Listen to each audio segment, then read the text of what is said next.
और इस हर बीच दिन एक बड़ी डर खबर डर आ के रही है मैम, जीते। एक बड़ी खबर का रुख करना चाहूंगी। भारत पाक डीजीएमओ बैठक से बड़ी खबर निकलकर सामने आ रही है, जहां दोनों पक्ष सीज फायर का उल्लंघन नहीं करने पर सहमत हुए हैं।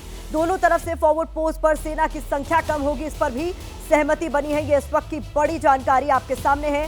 डीजीएमओ बैठक के बाद ये निकलकर सामने आ रही है, जहां दोनों पक्ष सीज फायर का उल्लंघन नहीं करने पर सहमत हो गए हैं। हालांकि भारत की तरफ से इस तरीके का कोई उल्लंघन कभी नहीं किया गया है। पाकिस्तान कितना अमल करता है ये देखना बेहद जरूरी होगा, लेकिन ये बड़ी खबर निकलकर सामने आ रही है, जहां सीज फायर का उल्लंघन नहीं करने पर दोनों पक्षों में सहमति बन गई है। दोनों तरफ से फॉरवर्ड पोस्ट पर सेना की संख्या कम होगी, इस पर भी सहमति। डीजीएमओ बैठक से ये निकलकर सामने आ रही है खबर। पांडे सर, एक बार फिर से मैं आपका रुख कर रही हूँ। मैं वही बात फिर से कह रही हूँ जो अभी अभी आपने सुनी है कि सीज फायर उल्लंघन जैसी कोई भी हरकत कभी भारत की तरफ से की नहीं गई है। हम बहुत ही शांत देश है सर, लेकिन अगर आप हम पर हमला करेंगे तो जवाब तो हम देंगे। ये तो चीज ना कुछ हमको ब्रिटिशर सिखा गए और कुछ हमारे आप जैसे शरीफ लोग बता गए कि हम लोग बहुत शांति प्रिय हैं। आप जरा रोड के ऊपर एक रोड रेज देखिए कैसे हम शांति प्रिय हैं।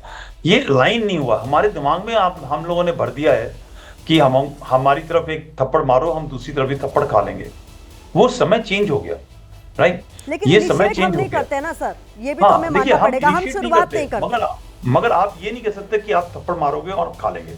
वो समय निकल गया, राइट? अब वो समय आ गया है कि आप हमारे पास चुटकी का काम करोगे। एक प्रधानमंत्री जी ने बताया कि सेंचुरी से ऊपर टेररिस्ट मारे, ठीक है।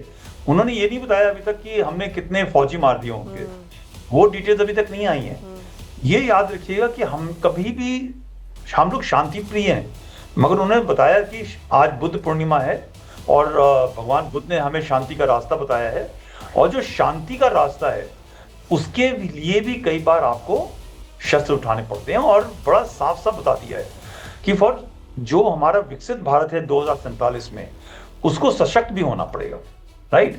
अब वो समय निकल गया और मैं आपको ये चीज बहुत गारंटी के साथ बताता हूँ कि हमारे हाथ में हमेशा रहा है। इस बार तो प्रधानमंत्री ने बड़े ओपनली पहले दिन बोल दिया कि आर्म फोर्सेस के हाथ में सब कुछ है, जो वो करना चाहें, जैसे करना चाहें। मगर हमारी भी जो फोर्स है, उन्होंने एक मिशन दिया जब वो पहले दिन बोला कि जो लोग टेरर के अंदर इन्वॉल्व थे उनको तहस नहस किया, मिट्टी में मिला दिया जाएगा। जी। जब हमने मिट्टी में मिला दिया, हमारा काम खत्म हो गया। बिल्कुल इंपॉर्टेंट पॉइंट आपकी तरफ से आगे रखे गए। लेकिन सर, एक बार फिर से मैं अपने दर्शकों को बताना चाहूंगी, अब से कुछ देर पहले प्रधानमंत्री मोदी का संबोधन हुआ, जिसपे कई महत्वपूर्ण बातें की गई। ये साफ कर दिया गया है, सेना के शौर्य को तो सलाम किया गया, लेकिन ये भी साफ कर दिया गया है कि पाकिस्तान की तरफ से अगर कोई हिमाकत की गई तो उसका मुंहतोड़ जवाब देने के लिए हमारी सेना तैयार है। और साथ ही साथ जानकारी दी गई किस तरीके से सेना के ऑपरेशन सिंदूर में 100 से ज्यादा आतंकियों को उनके अंजाम तक पहुंचा दिया गया है। पाकिस्तान के ड्रोन और मिसाइल तिनके की तरह बिखरे, खिलौने साबित हुए हमारी सेना के आगे। बिल्कुल पस्त पड़ी पाकिस्तान की फौज, और यह भी साफ कर दिया गया कि भारत की लड़ाई आतंकवाद से है, पाकिस्तान की फौज से नहीं। लेकिन पाकिस्तान ने इस दौरान जो किया है उससे वो खुद एक्सपोज हो गया है।